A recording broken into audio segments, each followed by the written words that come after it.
is shining bright. Yeah, I'm Bobo and Cramer, and they're bringing the heat tonight. Talking New York sports, you know what I mean. Big boys and the kings of the sea. Whoa, whoa, Bobo and Cramer, yeah, the pants are last. Taking on the world, and they're never gonna stop. With that New York grit, they're rising to the top. From the Mets to the Knicks, they got all the scoop. Pouring out the passion, yeah, they're leading the truth. Every episode party, grab your friends and cheer. In this podcast palace, we got the atmosphere. Whoa, whoa, Bobo and Cramer, yeah, the sound of the lost. Taking on the world, and they're never gonna stop. With that New York grit, rising to the top. Get loud.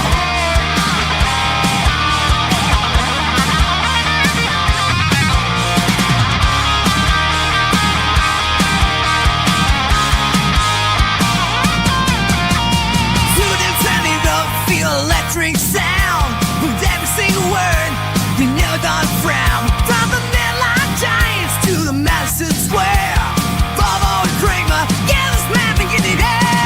Whoa, whoa, Bobo and Cramer, yeah, the sound to last. Taking on the world, and they're never gonna stop.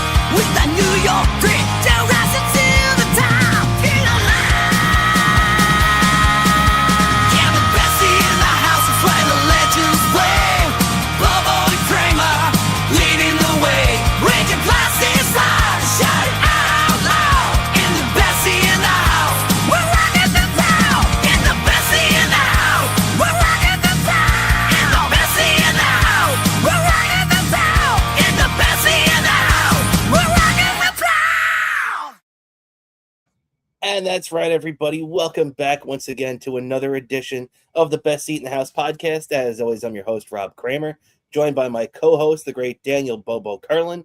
And Dan, how you doing today, buddy? I'm doing good, all right.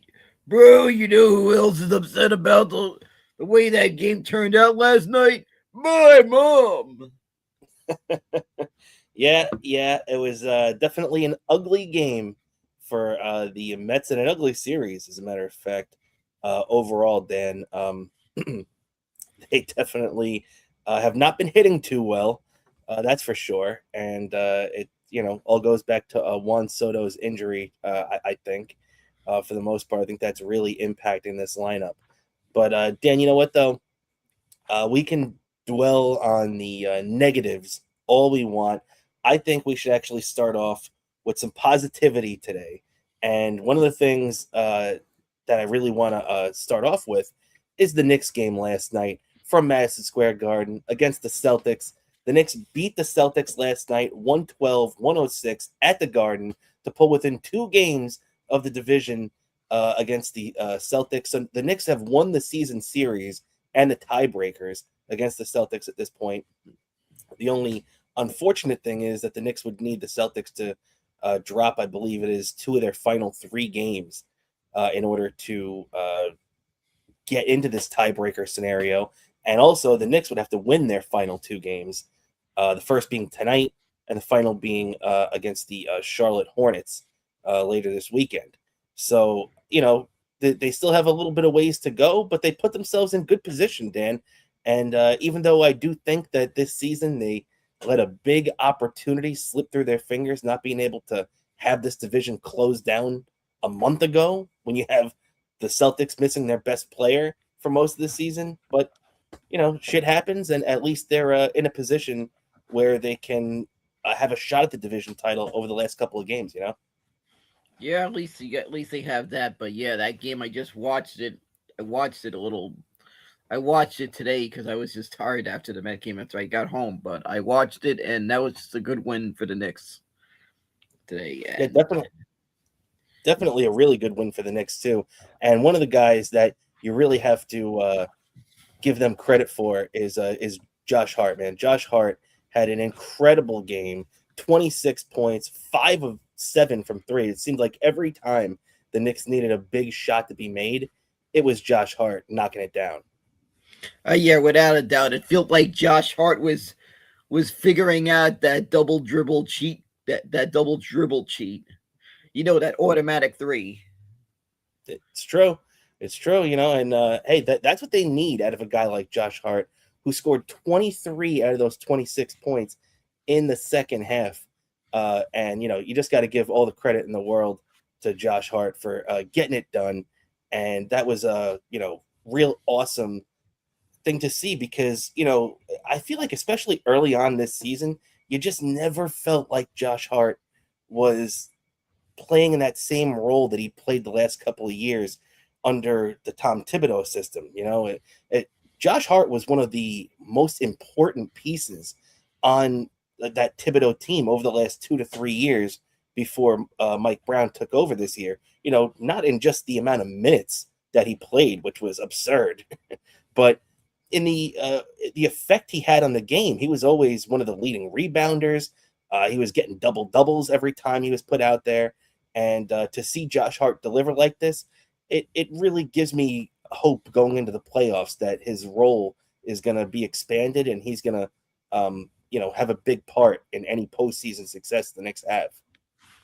Yeah, exactly. I think he's going to be a big factor into that, and hopefully he'll be a big factor in a lot of moments that'll have me making a lot of noise in front of the TV. And I mean making noise in front of the TV in a good way. I mean, hoping that I don't fall and break the TV when I celebrate. Because there's 2 ways you got to worry about me breaking the TV. Either you're going to be upset or just me going nuts and then accidentally falling and hitting the TV. Yeah, there's definitely good breaking the TV and bad breaking the TV. And last night was a good breaking the TV night for the Knicks. Let's hope that continues going into the playoffs. Also, Dan, too, I didn't even realize this going into it, but this is the most wins the Knicks have had in a season since they got 54 back in the 12-13 year that they had that great year with Carmelo Anthony. And, it's the most wins they've had. 52 now is the total for the Knicks. They could actually match that 12-13 total if they win their final 2 games.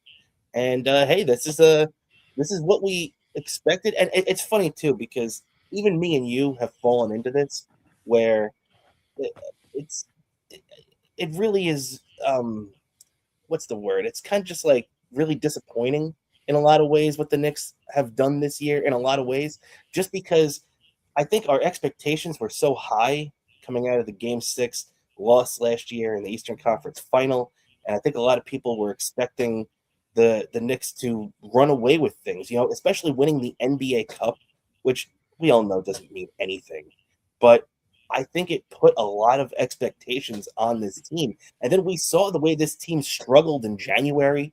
We saw the way this team kind of got back on track in February, but then struggled again in March. So it's kind of been stop and go since that NBA Cup. There have been a lot of injuries mixed in. Missing Miles McBride for a period of time hasn't helped this lineup at all. And, Dan, it's funny where it's just the way you look at things. If you would have told us 5 years ago that the Knicks were going to win 52 to 54 games in a season, we would have fell out of our chair and thank God. But the expectations have been lifted now, and they've risen to such a point that, okay, it's great that you've won 52, 53, 54, whatever it's going to end up being games, but it's all going to matter what you do in the playoffs now. Yep, exactly. The outcome of the playoffs is now going to be what matter, and boy, is it going to be an interesting one. And I'm hoping it's a long one, and hopefully one that like I've said before culminates in one of the both of us fainting. Yeah, that's right. We definitely be fainting as the Knicks have they've been to 2 NBA finals in our lifetimes, 94 and 99. They lost both of them, unfortunately. 94 in 7 games, 99 in 5. But the Knicks do have 2 championships going back to the 70 and 73 seasons. So they do have that, but it's been 50 plus years since they've won it. So it's time to get it done. Yeah, exactly. And to put it into context, how long ago that was the last time they won it. My mom was little. Exactly. That's how long it's been since the Knicks have won. Back with the likes of Earl the Pearl Monroe and Clyde Frazier and all those greats from those early 70s teams. But Danielle, I do want to ask you, what is your confidence level going into the playoffs right now with this team? I feel like if we polled a lot of Knicks fans right now, or if we polled every Knicks fan and said, the only question is, do you think the Knicks are the team that comes out of the East to go to the NBA Finals? I feel like if we took that poll in December, the number would have been probably like 70, 80, maybe even 90% of Knicks fans. But I feel like now it'd be a lot closer to 50 or 60. What's your confidence level going into the playoffs right now? Oh, I feel like this is going to be all or nothing. They're either going to, I feel like this team's either going to go all the way or they're just going to leave me cursing up a storm on a TV, and I'm going to have to buy a new TV after. So you see it basically being like it could be either they go to the NBA Finals and we're dancing in the streets, or they get knocked out in the first round and we're trying to run Mike Brown out of town. Yeah, exactly. I just feel like that's how it is for when you're a Knicks fan.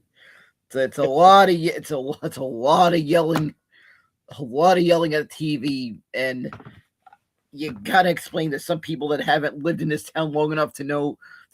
Yeah, what's happening? Yeah, it's a Knicks fan. This team does that to you. You have to explain it to someone who's not familiar that this team will do that to you. We'll have you yelling at the TV a lot, and sometimes us Knicks fans have suicide prevention on speed dial. Yeah, no doubt about it. Just like us Jets fans, just like us Mets fans, and I'm sure it's a little bit easier for you Giants fans these days. But I definitely hear the what you're saying there, buddy. And tonight, though, the Knicks have a chance to keep it going and keep going in that right direction with the Toronto Raptors coming into the Garden. The Raptors have a good team. They've been doing pretty good so far. And, they're going to be in the playoffs. They're going to be a decent team this year. And the Knicks, so it's not going to be easy tonight is what I'm trying to say. That Raptors team, they do have RJ Barrett on there, our former number 3 overall draft pick, who we traded away in the OG deal. And, it's going to be a big game tonight. The Knicks can't take this lightly. It is the second of back-to-back. So, it's not going to be easy for these guys to get up for it. Also, it wouldn't surprise me if they had Karl Anthony Towns not play tonight, because they've been doing that a lot, picking the games that you want Towns to play and not playing him in the back-to-backs. So that would make this game even more tough with Mitch starting. But Mitch only played, 18 minutes last night, so it wouldn't surprise me. Dan, what do you think about this game tonight now? This game is going to be one that's going to be probably going to be a nail-biter. Hopefully the Knicks go on top. I just know today is one of those days it's going to be double yelling at the TV, because I'm going to have the Met game on one screen and the laptop screen and the Knicks game on a TV screen. So it's a lot of yelling at the TV, as always conducive with whatever the time of year. Orange and blue leads to yelling at the TV. This is true. We definitely can't argue with that. So Knicks, Raptors tonight, going to be big. As we're talking about a Toronto team too, I do want to give a shout out to somebody in our chat, and that is the great Cardiff Elect, saying, I'm so glad that the show is back. All of us besties missed you today. Missed you yesterday. And Dan, I got to say that I love that, calling our fans the besties. I never thought of that before, and that's just another reason why Cardiff is the best. All right, well, I think that's officially, that's our fan. Our fans are going to be referred to as the besties. And as we're going to transition here to talking about the Mets, shout out to the great Cardiff. He also said, "How do you feel about Bo Bichette so far?" I just feel like Bo Bichette needs to get used to this team quick, because I feel like Bo Bichette's taken a long time to adjust to New York, and I feel like once he can adjust to this, he'll play better. I'm already seeing it. He's not used to that. He's probably probably not realizing how much high expectations, a lot different than Toronto. There's just so much high expectations in New York. The fans are going to be over you, all over you, over everything here. Yeah, I hear you. And we'll get more into Bo in a sec. I feel like I don't really like him in the number 2 hole there in the lineup, but we'll talk about that in a sec. I just want to get to a couple of chats real quick. Lee B saying go Knicks. Thanks for hanging out with us, Lee. And of course, the great PhD who always hangs out in our chat as well, giving a shout out to Bobo and Cramer. So you want to give a shout out to those two guys too, Dan? Yeah, hi guys, hi fans of watching the show. They Just a couple of more besties hanging out in the chat, right? Yep, exactly. Thanks for watching. And yeah, definitely. Thank you guys for hanging out in the chat with us. All right, Dan, let's get into that Mets talk right now. As the Mets, they did get crushed by the Diamondbacks for the second straight day at Citi Field. They won a thriller on Tuesday night when they returned to Citi Field against the Diamondbacks, where it was 3-2 going into the 8th. They tied the game, ended up winning it in extra innings off the bat of Ronnie Mauricio, who returned from AAA after getting off to a pretty decent start there. But then the next 2 games, the Mets just completely crapped out, Dan. They were crushed by the Diamondbacks 7-2 on Wednesday. And then yesterday, in a game that they were winning 1-0 in the 7th inning, were not able to close it out. And the Diamondbacks, who are banged up, they've not been hitting. They've got a lot of injuries on this team right now. And the Diamondbacks were doing everything wrong coming into this series and end up leaving Citi Field, outscoring the Mets 14-3 over the final 2 games, and winning a couple of laughers. So not a good look for the Mets so far. They wasted a great outing from Nolan McLean yesterday. Not a lot of good stuff out of David Peterson the day before. David Peterson put the Mets in a 5-0 hole, basically buried them on Wednesday afternoon at Citi Field. But yesterday was not any better, as they did get a great start from McLean, but flushed it right down the toilet with another ugly loss. Yeah, another ugly loss in the bullpen. And I feel like another thing, I just feel like Boba shit needs to not try to do too much, because I feel like I'm already seeing at the plate, he's already trying to do too much. Well, I don't know if he's trying to do too much. I know what you're saying, and I definitely get that feeling, but because I do see it's not like he's coming out of his shoes and swinging for the fences. We see him trying to go the other way a lot. So he's a smart hitter. He's still trying to take what they give him and and do well with that. But the thing is too, I just think right now Bo Bichette is just in a bad position in this Mets lineup. I think his spot, the best spot for Bo, would be the number 3 spot in that lineup. But you saw yesterday with this this injury now that we're dealing with Juan Soto, and it made even worse that we're dealing with another injury to Jorge Polanco, who's not been placed on the IL, but Soto's dealing with that calf. Polanco's dealing with another leg injury too, and he might be on the IL right behind him. With both these guys out of the lineup, man, that Mets lineup looks like garbage. And they end up sticking Bo Bichette in, the number 2 hole, and the lineup looks so short. He's got no protection. Right behind him is Luis Robert Jr. They had Luis Robert Jr. hitting 3rd yesterday. This is a guy who, when me and you were talking about the lineup in spring training, we had him penciled in as like the 8 or 9 guy. For him to be hitting 3rd right now just goes to show the state that this Mets lineup is in right now, and it's not a good one, and that's all not even including the fact that Francisco Lindor has gotten off to one of the worst starts of his career. And look, we all know Francisco usually gets off to bad starts, but this one is even worse than normal. And we kind of mentioned that in spring training as well, that he was coming back from that hamate bone injury. So, and it was a surgery that he had to go through.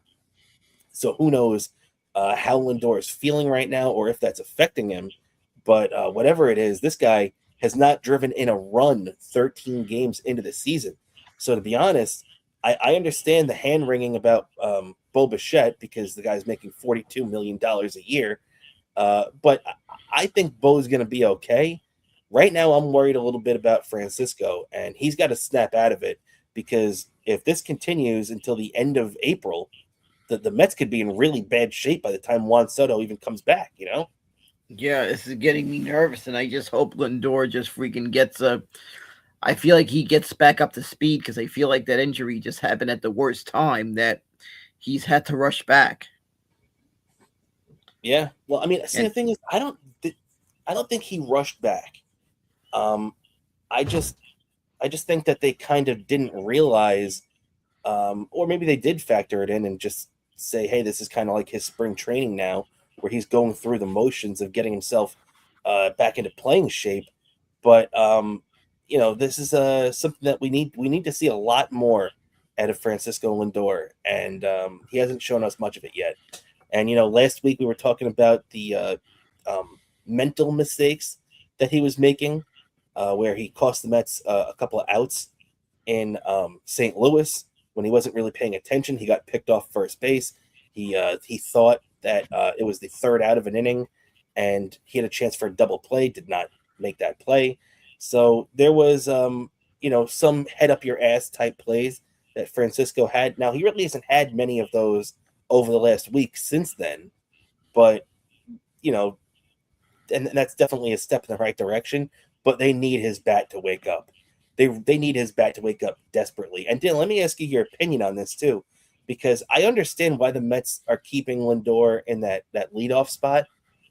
But if you ask me, I feel like it would also maybe take a little pressure off him if they dropped him from that leadoff spot. And I want to extend that lineup a little bit. So what I would do is, you put somebody else in the leadoff hole, maybe a Semien, um, you know, anybody like that. I feel like Semien might be the best bet with that at the moment.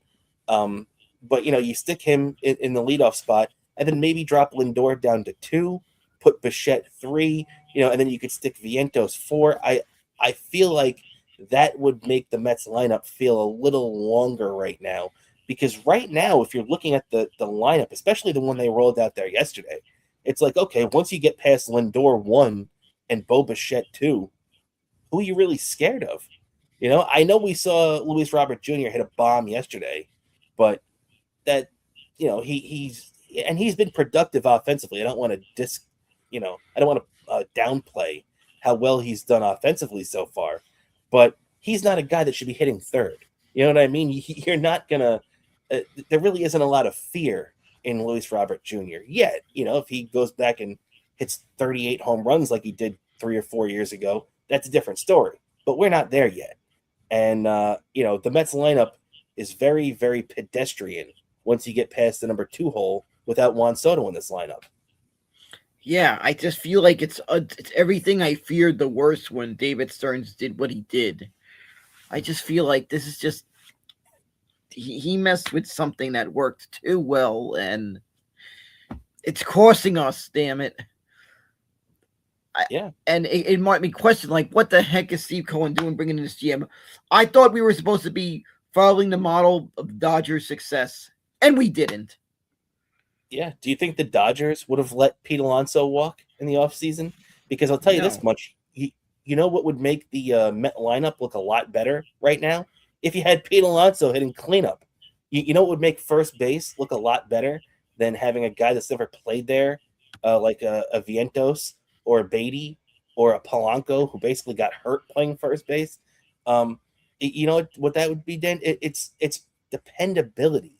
That's another reason, too, that Met fans like me and you could not understand why the Mets did not value the dependability of Pete Alonso. You could put that guy in the lineup and not have to worry about him. He's going to play 160 games, 155, whatever, if he gets banged up a little bit. But he's going to be in the lineup every freaking day. So it's the Mets didn't value that, and they're paying for it right now. And the lineup looks like crap from it, and the defense looks like crap from it. This is a team where, as soon as the season ended, the first thing David Stearns was talking about was improving the defense and, improving their run prevention is the way that he put it. But I understand that. I guess Marcus Simeon is pretty good. The guy obviously won the Gold Glove last year, so I don't want to take anything away from him. But there's also been a couple of pop-ups this year that he dropped in the outfield that really kind of makes me scratch my head. And not to mention, too, obviously we have Bo Bichette learning third base, and there's been ups and downs there. I feel like first base has been really weird so far this year with the guys we've had playing there. Right field, we saw yesterday, even though, to be fair to Brett Beatty, that would have been an incredible catch or an incredible play if Brett Beatty had made that play after Nolan McLean came out of the game in right field yesterday. But still, he's an inexperienced right fielder and should not be in that spot. And then, too, a guy that, look, me and you didn't really know too much about Luis Robert Jr. before he came over here, Dan. But I got to say, all we heard was, he's a bat that's inconsistent, but he's got a great glove. He's got a great glove out there. So far, I haven't seen that at all in center field from Luis Robert Jr. He botched a big ball in center field on Wednesday night where the ball hit him right in the glove and popped out. And his arm is not like I was expecting a much better arm from Luis Robert Jr. I got to say, a couple of weeks into his tenure as a Met, I was not expecting to be much more impressed by his bat than his glove. You know what I mean? Yeah, it's just utter disaster, and it's just leaving me scratching my head how bad this team has been. Yeah. And I'm telling you, the David Stearns, he's lucky he might get 2 more years, but the longer this goes to be a disaster, it's going to be a lot of fire under David Stearns' ass. I hear what you're saying, but David Stearns isn't going anywhere. I I would like to disagree with you. I'd like to agree with you, but David Stearns isn't going anywhere. If anybody's on the hot seat right now and feeling that fire, it's Mendy. But still, unfortunately, even though Mendy can only do what whatever David Stearns gives him, that's the only things he can use at his disposal. But David Stearns isn't going anywhere. He's buddy with Cohen, and he got a 5-year runway to do whatever he wants, and we're only in year 3 right now. So, we have to just kind of sit here and deal with it, whether we like it or not.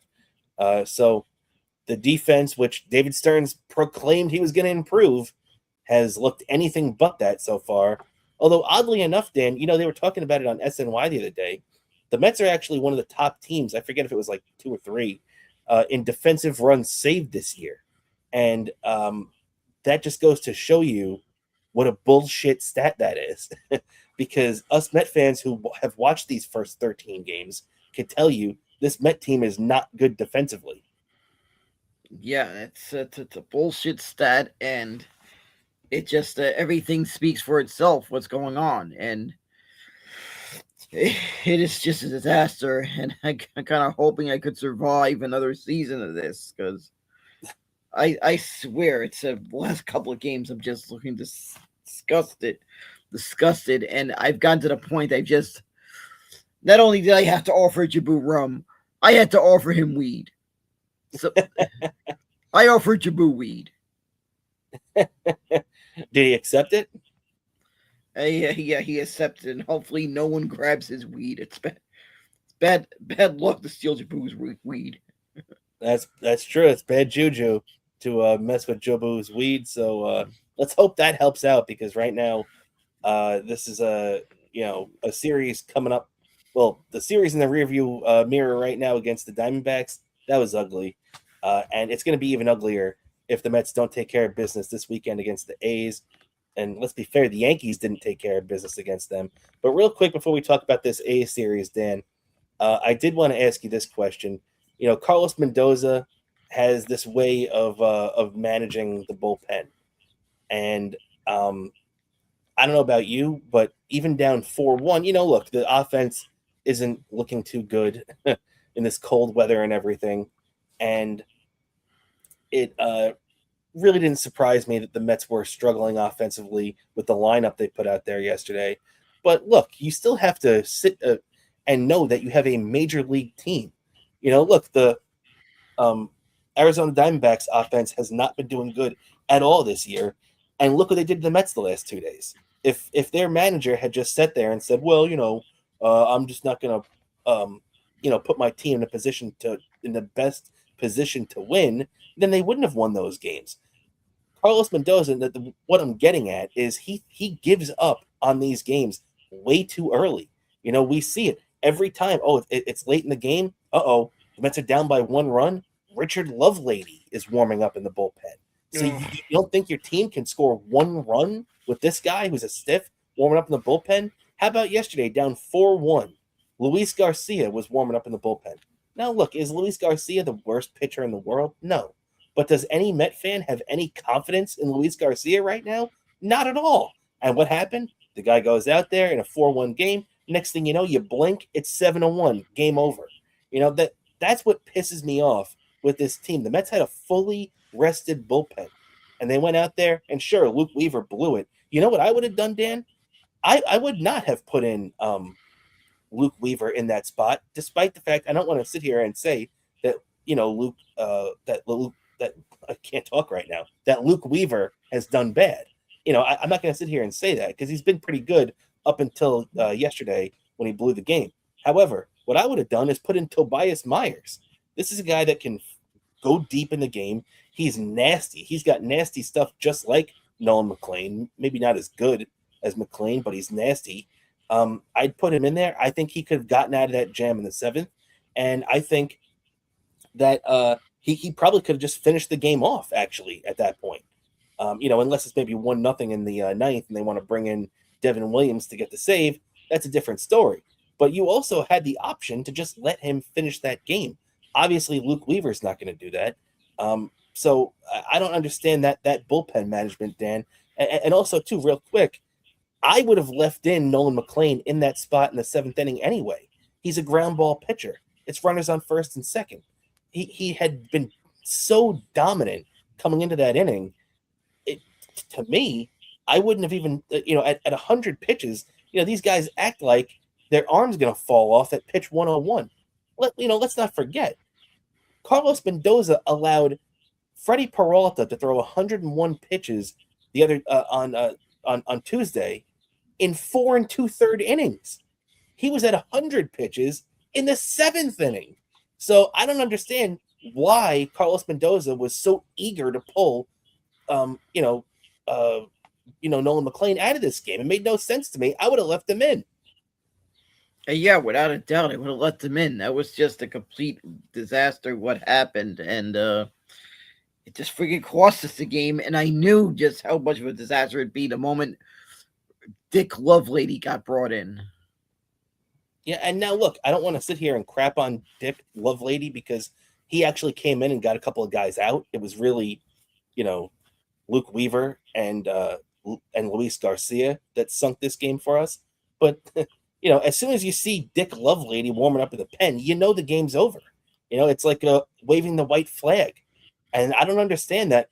Carlos Mendoza does that way too often. We saw that way too often last year. How many times were the Mets down by a run or two in the 8th inning? He'd put in some stiff pitcher that had no business being on the roster, and suddenly a 2-1 game becomes an 8-1 game, and it's a blowout loss. And then the Mets end up missing the playoffs by 1 game last year. You could point to, I'm telling you, if we went through the schedule last year and looked through each game, I guarantee you we could look at 15 games that Carlos Mendoza managed just like that, where he put in some guy that the Mets were down by 1 or 2 runs, you put in some stiff pitcher, and the next thing you know, you're down by, 2 grand slams. Yeah, there's just so many games like that, and it just cost us the game, and I'm just still scratching my head. And there's a couple more months of this season. Hoping we do something. Yeah, let's hope that. Yeah. Yeah, and I just have a feeling if things keep going to disaster at first base, and if Brian Clippard if he's playing well, it's inevitable he's probably going to get called up. Well, it's a possibility. It's definitely a possibility. We'll have to see how this season keeps going, and if he produces at AAA is really going to be the main key there. But now, Dan, the Mets are going to kick off a series tonight against the A's, and the A's had been playing really bad. They lost, what was it, I think 7 of their first 10 games of the year. They were coming into Yankee Stadium, really not playing too well at all, and then they lost that first game to the Yankees 5-3, but then ended up winning the next two. So they take 2 out of 3 at Yankee Stadium. This A's team, uh, a lot of people take them lightly, especially I don't think their pitching staff is that great, but they have a pretty deep lineup led by that young first baseman, Nick Kurtz. They have a lot of different guys in there. Let's not forget our old friend, Jeff McNeil, is on this team. So you know we're going to see a steady dose of McNeil this weekend. And also, too, if you don't remember, JT Ginn, the guy who's going to be pitching tonight against the Mets, is a former Met prospect as well. He, I believe, might have been a first-round draft pick at one point, or a very high draft pick. And he ended up getting traded in the Chris Bassett deal back in spring training in 2022, when the Mets were loading up for that season, their first year under Buck Showalter, when they won 101 games.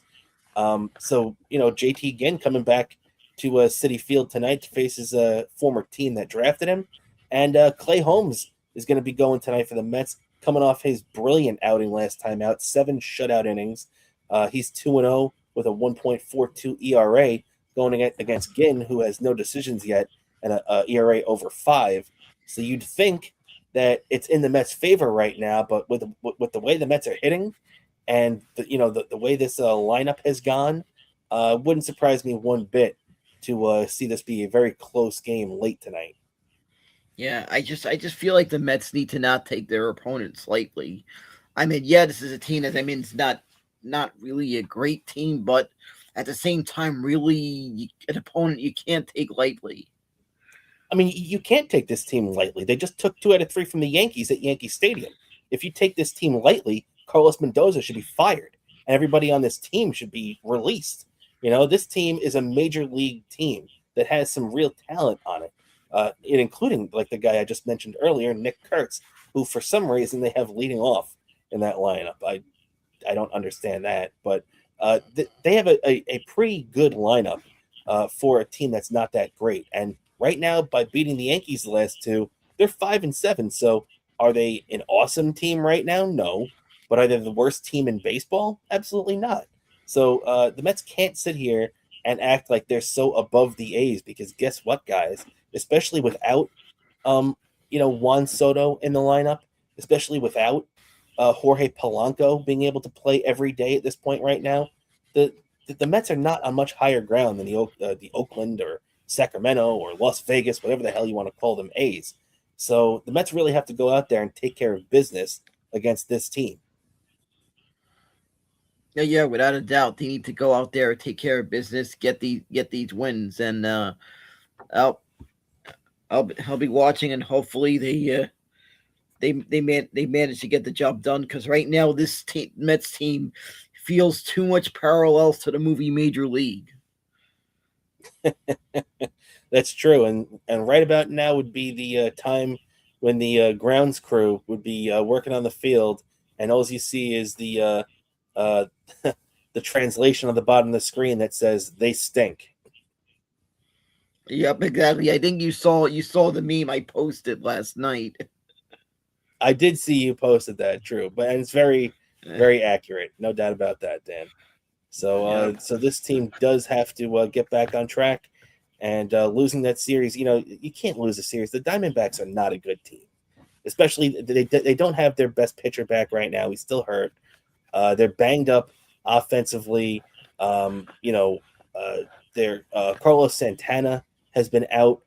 They haven't been getting anything from Nolan Arenado. So to lose that series to the Diamondbacks is just a disgrace. At home, if they had lost that series in Arizona, I'd still be annoyed. But I could be like, well, they were on the road. It's this and that. I could have made excuses for it. To go out there and lose that series at home to this crappy team, unacceptable on every level. Yep, exactly. Pretty much like that meme I posted. And It was just unsensible. It was the worst being having to sit through that in the freezing cold. Which, by the way, I cannot express how cold it was. If you saw a photo of me, you saw I was wearing a jacket, pretty much reminiscing of George Costanza in that Seinfeld episode. Yeah, you had your best Gore-Tex jacket on that day. I saw, as it was freezing at Citi Field. Let me ask you, Dan. So you were at the game on Tuesday, and you were at the game on Thursday. The game at Tuesday started at 4 o'clock. The game at on Thursday started at 7. Did you notice it? Like, was there a noticeable difference between like the temperature? I mean, obviously there was, because there's still daylight, so it was probably a couple degrees warmer. But if you had to say, did you think the Mets made the right move bumping those starts up to 4 o'clock? I guess I feel like they did. I feel like they kind of did. Thought it was a bit unusual they did, because I don't know if it would make a difference how cold or how warm it was going to be, but they did, and that's how it turned out. But it was also probably a rare time I drank hot chocolate at a Met game. Oh, and This a is little bit true. of a fact: last year there was a Met game that was cold. That was a similar thing. They moved to start up, and it was cold. So there was someone, I was buying a hot chocolate from the guy selling hot chocolates. Guess who was selling those hot chocolates? Who they had? They had Steve Gelb sell hot chocolates. I Very bought a hot cool. Very chocolate cool. from Steve. I bought it last year. I bought a hot chocolate from Steve Gelb's. I So like it. I like it. Also, I wonder what happened yesterday. I haven't heard anything. I wonder if Gary Cohen got sick or what happened with that. But Steve Gelbs ended up filling in for Gary Cohen yesterday during the Mets broadcast. So I hope yeah, everything's okay with Gary, because I haven't heard any reason why he missed that broadcast. yeah. I didn't even hear about this until after the game, because I was seeing this on social media, not because I was at the game, so I didn't notice this. But hopefully Gary Cohen's okay, and 'cause that kind of got that kind of got me a bit nervous when you see something like that and they don't explain why he's not there. Yeah, no doubt about it, man. No doubt about it. All right, so let's turn our attention now to the Yankees, who just got done with the A's, who are going to be coming into Citi Field this weekend. The Yankees end up getting shut out 1-0. It was a one-hit shutout, too, by the way, as they dropped the game and the series to the A's. If you're the Yankees, you win that opener just like the Mets did against the Diamondbacks, and to just let that series slip through your fingers feels like a big wasted opportunity for the Yankees. The Yankees even more so right now. The Yankees have, except for their pitching staff, which they're still waiting back for guys like Carlos Rodon, and they're waiting back for Garrett Cole. Um, they have a pretty full team outside of their pitching rotation. And to go out there and to perform like this against this crappy A's team, really, really unacceptable job by the Yankees lineup. Aaron Judge really hasn't gotten going yet. After a red hot start for Giancarlo Stanton, he's kind of cooled off a little bit.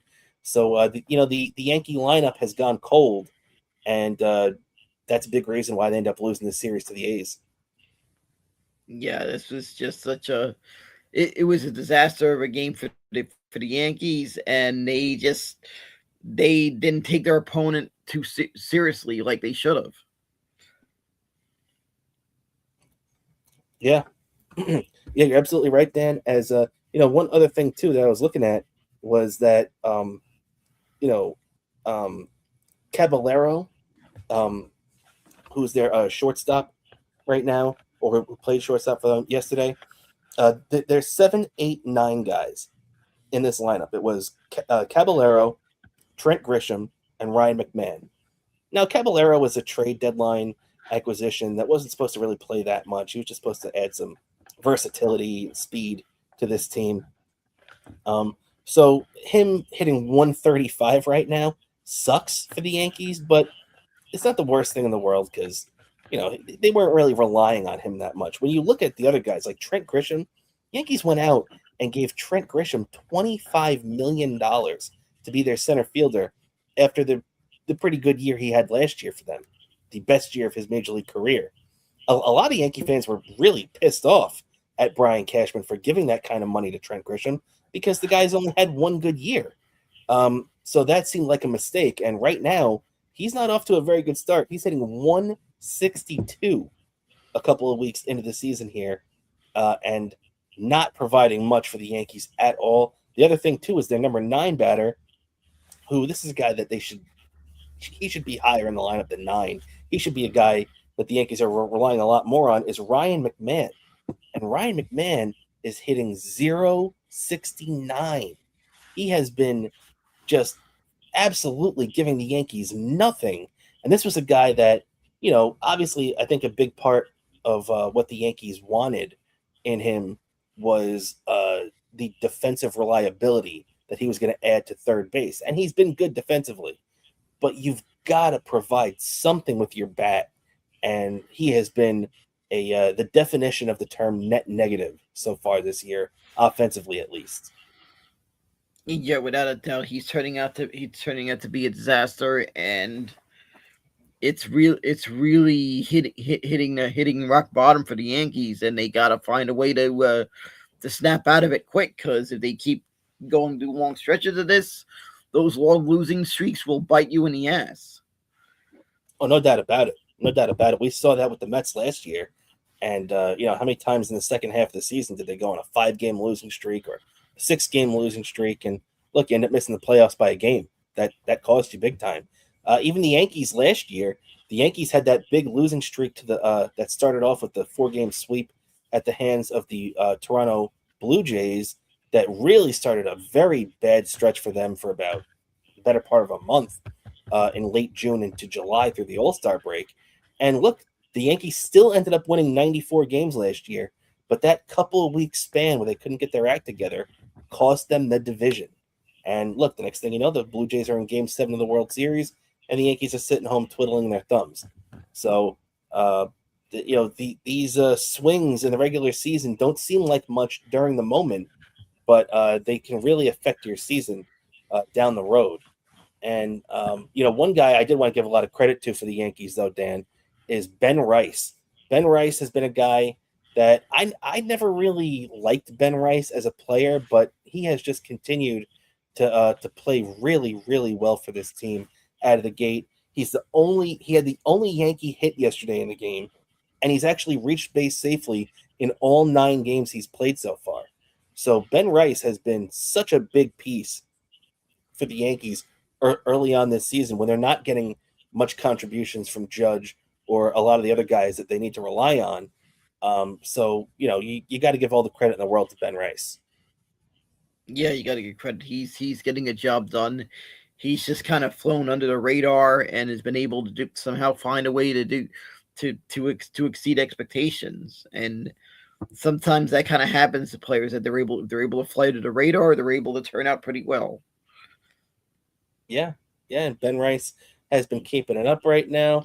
We were talking about the Yankees getting nothing from the bottom of their lineup, and now the Yankees are going back on the road tonight, Dan, where Luis Gil, or Gil, however you say it, is going to be making his not major league debut, but his season debut against the Rays. An old friend from the Mets, Steven Matz, who was 2-0 with a 4.09 ERA so far to kick off this year.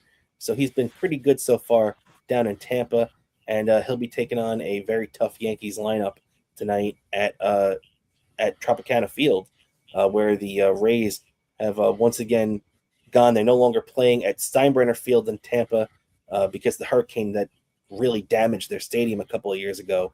So the Rays have returned home, and they'll be throwing Mats against Gil tonight. So that's a big matchup for the Yankees. And Luis Gil has he really burst on the scene a couple of years ago with a great rookie season. That might have been last year, and they've really been slow playing it with him so far this year, and hoping that pays off. Especially tonight, because the Yankees got to get back on the winning track against the Rays tonight. Yeah, without a doubt, they need to get back on a winning track. They need, in order for them to avoid a free fall, they got to snap the losing streak quick. And they also, as always, they can't take this opponent lightly. Even though they're facing the Rays, they can't take that opponent lightly. That's right. That's right. You can't take them lightly. The Rays. It's still early in the season, and I think we all expect the Rays to not be a great team. I think a lot of us, myself included, probably have them pegged somewhere between like 75 and 80 wins. So, not the worst team in the world, but also not a playoff team by any stretch. So, but you never know with the Rays. They're a scrappy team. They're well managed. So, never count them out until you start seeing them count themselves out. And right now, the Yankees are going to be looking to start burying that dirt on top of that Rays team as early as they can, and treat them like the old Devil Rays, who the Yankees routinely knocked around the park. So yeah, definitely big divisional matchup for the Yankees, trying to get back on track tonight down at Tampa. And Dan, finally, I did want to bring up this last thing before we round the show out here. That is that we are now officially under 2 weeks away from the NFL draft. There is a lot that's going on right now. All the they famously say that right now it's lying season in the NFL because everybody's trying to put up smoke screens and confuse people. Oh, this team's going to take that guy, but we're interested in that guy. There's a lot of that going on right now to try to get the best value for your pick, or if you're looking to trade it, get the best value in return. So there's a lot that you can do right now, Dan. But we're also in that mode right now where teams are trying to move assets around um, and acquire picks, and some guys are trying to force their way out. And one of those guys right now is the Giants' star defensive tackle, Dexter Lawrence, as he has demanded a trade from the Giants. He didn't have a great year last year. And I think a lot of people just said, okay, you know what? Just sit back with Dexter Lawrence. He's going to be okay. He'll have a rebound season under John Harbaugh. But he apparently has cut off all communication right now between Coach Harbaugh and the New York Giants. So he's really trying to force his way out of town. Me personally, I feel like this is a ploy to get a big time contract extension. But you never know with these guys, and you never know how these negotiations are gonna you know go out there. So this could really end either way for the Giants. If I was gonna put my money down, I would still say Dexter Lawrence is gonna be a Giant come training camp. But Dan, what's your feeling on this? And as a Giants fan, do you have any negative feelings towards Dexter Lawrence because of this? I'm just hoping he doesn't do this, doesn't cost us. And I'm just I feel like it's gonna be go either way. That he's either gonna there somehow this is goal gonna work out, or he's gonna be gone. And we gotta hope we can get the best we can get in return for him. Yeah, yeah. Well, I mean, the Giants, if the Giants trade him, they should be able to get back a decent package. No doubt about that. Um, but the thing is, this is a 29-year-old defensive tackle that is coming off a bad year. You know what, Dan? What's your appetite right now? What do you think is the best? If you were sitting next to, if you were the GM sitting right next to John Harbaugh in this, and you were trying to convince him one way or the other, what's your stance on this right now? Would you be all for trading Dexter Lawrence, or would you be trying to arrange a contract extension to keep him happy and here? I would try to arrange for the contract extension because I feel like he has the potential to be part of a great defense. I mean, probably one of the best Giants teams we've had in a while. So, and I would try to do what we can to keep him. And if everything we do doesn't work out, then get as much as we can get for him. That makes sense. That makes sense. So we'll have to see what the Giants' game plan is for Lawrence there, as they're trying to work that out right now.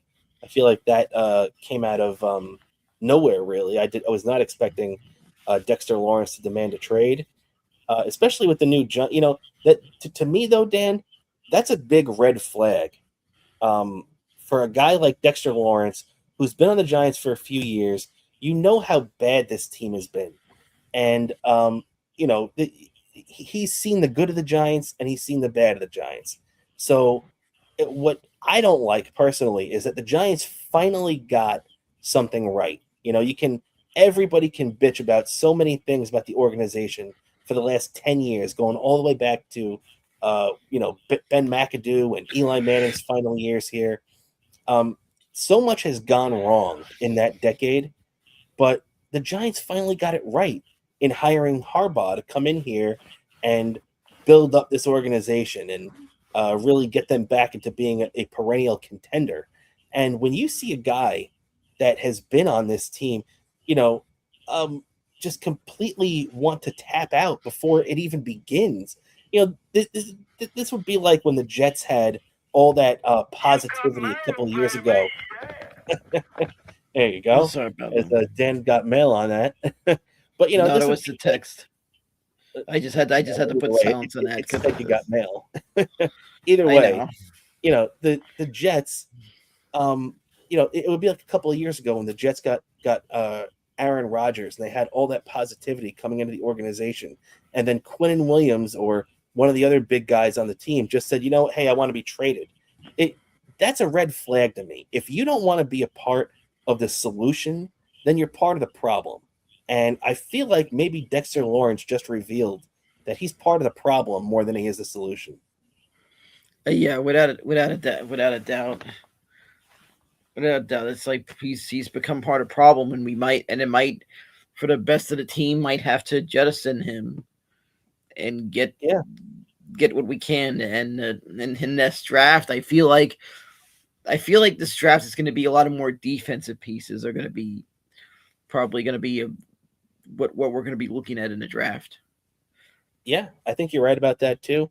And and that leads me to what the last thing we want to talk about is what the Jets are going to do at number 2, and it does directly affect the Giants because I think we all know right now at number 1, Fernando Mendoza is going to be going to the Oakland Raiders or the Vegas Raiders, whatever you want to call them. They're definitely going to be taking Fernando Mendoza. They need a quarterback, and they've been setting it all up. They signed the big time center. They've been doing everything they can to improve the infrastructure of their team around bringing in a franchise quarterback. However, now we know that the Jets are sitting there at number 2. There's no quarterback that the Jets are going to be able to take that high right now. So it's probably going to be a defensive player. And, one guy that me and you talked about when the Giants were in the number 1 or 2 hole earlier this year as the regular season was playing out, we would say, hey, the Giants are going to take Arvell Reese at number 2. And ever since the Jets have been in there at number 2, since the season ended, I've been saying the same thing. I thought the Jets were going to take Arvell Reese there at number 2 from Ohio State. That looks like that might be up for debate right now because there are a lot of reports coming out that the Jets want David Bailey, who is a Texas Tech edge rusher, one of the best out there. They say he's a really safe pick, but everybody is saying the Jets are really hot on David Bailey right now, which could lead the Giants to still pick Arvell Reese. But a lot of people are saying that the Giants have a lot of interest in Arvell Reese's Ohio State teammate, linebacker Sonny Styles. And you know what, though, Dan? I don't know how much you know about Sonny Styles, but I think Sonny Styles would be a perfect fit for the Giants there at number 5. I think that would give the Giants that type of linebacker that they've liked in their history, in the model of an LT, in the model of a Jesse Armstead, the model of, any of those big-time linebackers the Giants have had over the years. Yeah, I feel like that's maybe the direction the Giants need to go, and that might not be too bad. And I could tell you, I could be really, I'm really high expectations for the Giants this season, and I'm really excited to see what they do going forward. Unfortunately, as I said before, during the offseason, I was that excited I was going to go make the trip to see once again the Giants training camp, but that's not going to happen because they're doing their training camp because of circumstances, construction at their training facility, some renovations, and some other stuff that they're doing in that area this year. That for 1 year they're going to be doing their training camp in West Virginia, which that totally surprises me why they would do their training camp such a far away from the area. Because I feel like Yeah. there are areas, there's places in the area you could easily do their training camp in. Couldn't they do their training camp in Rutgers or something? Yeah, no doubt about it. That's a good point. Um, so yeah, we'll see what happens with the Giants there. I mean, obviously that's going to be a long trek for Giants fans, but as for the Jets though, Dan, um, I personally feel that at number two, I feel like right now the Jets are putting up a smokescreen. I don't think the Jets are going to pick David Bailey at number two. I think it's either going to be Arvell Reese, or I think the Jets are going to trade back. And I don't think they're going to trade back far, but I do think they're going to try to trade back and recoup a couple of picks. Because I think right now what they're trying to do is, from what I've heard, is that there's a couple of teams that are right behind the Jets that are really hot on David Bailey. One of those teams being the Tennessee Titans, who their new head coach is Robert Saleh, former Jets head coach. We all know how much Robert Saleh loves those defensive players. And I think David Bailey fits the mold of what he's looking for there.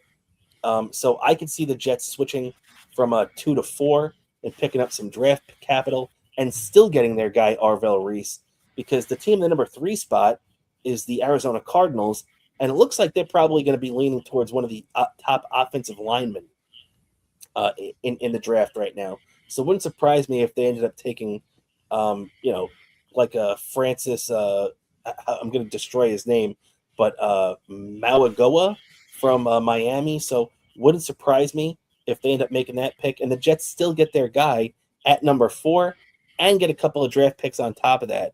I think that's best case scenario for the Jets right there.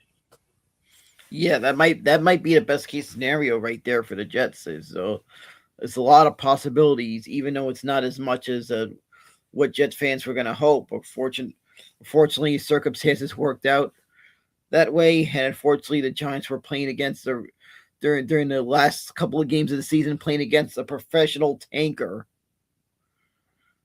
Yeah, well, the Giants right now. The thing about the Giants too is that they didn't need a number 1 pick. They didn't need the number 2 pick either. The Giants have their quarterback right now in Jackson Dart. So the only way you needed that top pick is if you were going to get a quarterback, and the Giants don't need that right now. So I feel like the Giants are perfect at number 5. It does hurt the Jets that the Jets end up winning some meaningless games, late this year, and really the one against the Falcons is the one that hurt the most. But the Jets still got the number 2 pick out of it. It cost them the quarterback, but you know what? I think maybe in the long run, it might be the best thing for the Jets, because even though nobody's going to be flipping out about Geno Smith at cornerback this year for the Jets, it makes me feel good, because I think this quarterback class is very very mediocre at best, outside of Mendoza. If you could have got Mendoza, it's a different story. I'd take Mendoza every time. But the Jets were not in a position to get anybody else. I would take Ty Simpson in the second round if he's still there, from Alabama, but I wouldn't be expecting much from that. But hey, this is how it all played out.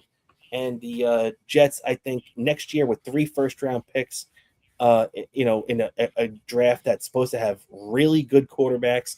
And from what I've heard, people are saying the 2027 draft is going to be one of the best drafts of all time. That's big. So the Jets have a lot of draft capital for next year. So the way I'm looking at it is hit a couple of home runs defensively, maybe a receiver early on in this one. The Jets, don't forget, they have 2 and 16. So the Jets do have a chance at one of those top receivers on the board as well. I would take a defensive player at 2 and take a receiver at 16, and then see where the chips fall after that. And that would make me really happy as a Jets fan going into next year, hoping that we can draft our quarterback then. Yeah, exactly. I feel like it's a rebuilding year for you guys this year, unfortunately. Yeah, Dan, the last couple of years we talked about the Giants in a way where you wanted to build that foundation.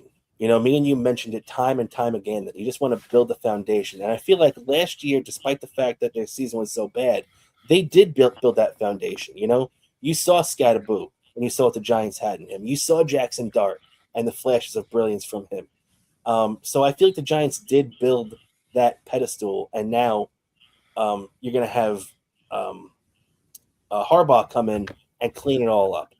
This year could be that foundational season for the Jets if they do make a couple of right picks in the draft here, and it's going to be really interesting to see how they do that.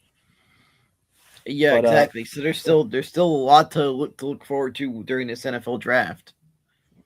No doubt about it, Dan. And we are less than 2 weeks away from that draft, and it's going to be a lot of fun breaking it down over the next couple of weeks, you buddy. And with that, though, I think that's going to do it for us here on this edition of Best Seat in the House podcast. Dan, anything like to plug before we get out of here? Yeah. All right. Well, for one thing, the bets are in. Right. It's going to happen on a date to be determined. The 999 challenge for real during us watching it during the game, doing the actual 99 challenge. Take your picks. Who you think? How well you think we're going to fare? If we're going to go the distance, or if one of us is going to fail to go the distance.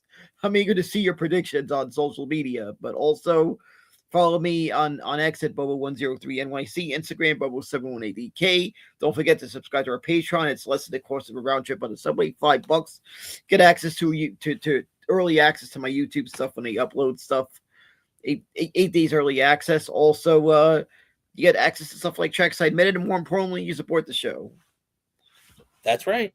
So thank you, everybody that's already jumped on our Patreon, patreon.com/Best Seat in the House podcast. And thanks, everybody, for hanging out with us this afternoon. Special shout out to the captain of the besties, and that is the great Cardiff Electric, for coming out here and kicking off the show the right way for us. We appreciate you hanging out with us today, buddy. Thanks, everybody else, for hanging out with us in the chat. And for my co-host, the great Daniel Bobo Curlin, I'm Rob Kramer. This is the Best Seat in the House podcast. We'll be back with you on Sunday for our regular Patreon show, and then back next Thursday for the show as always. So everybody have a great weekend, and we'll catch you next week. See you guys later.